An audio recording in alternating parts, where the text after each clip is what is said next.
We have agreements in place, global agreements in place for trade. And you mentioned stamping out as one of the options, but your opinion piece also talked about burning out, I think it was. Yeah. What are the differences in those two, and what is the actual truth with these agreements? Do we have to call the birds, or is there another option? Every country can follow its own internal decisions on how it wants to accept the recommendations of the World Organization for Animal Health. They recommended up to last year, if you call the animals, all the animals that are exposed to the infected birds, then after 3 months, then that zone, so a zone can be a very small area, that zone will in fact be considered disease-free. And with that disease-free status, then that allows more trade. That was changed in the last year to 1 month. Okay, so the virus hasn't really changed, but the policy has changed.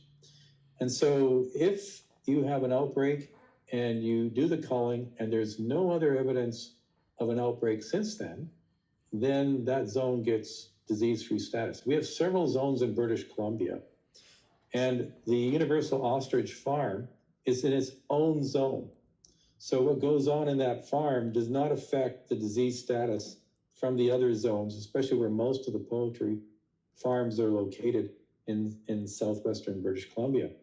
So the other alternative, which is perfectly acceptable to the World Organization for Animal Health, and which is practiced by other countries, is that if you allow the disease to take its course, and you have these surviving animals, if there's no other evidence in the zone of another outbreak within a year or after a year, then that zone also gets disease-free status.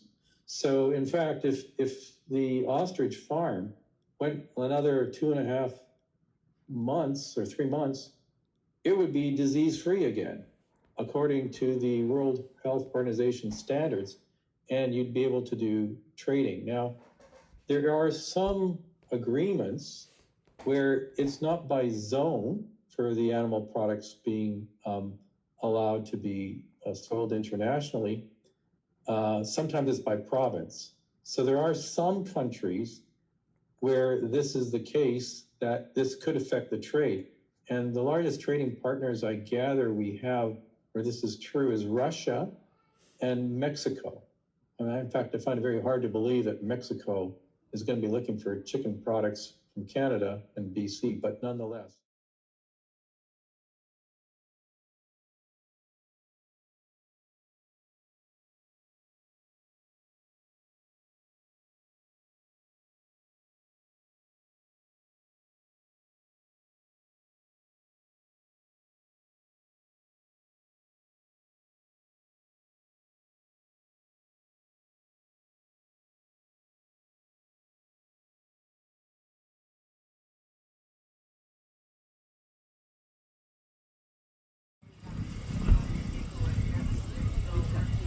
Yeah, he's covering the cameras, definitely.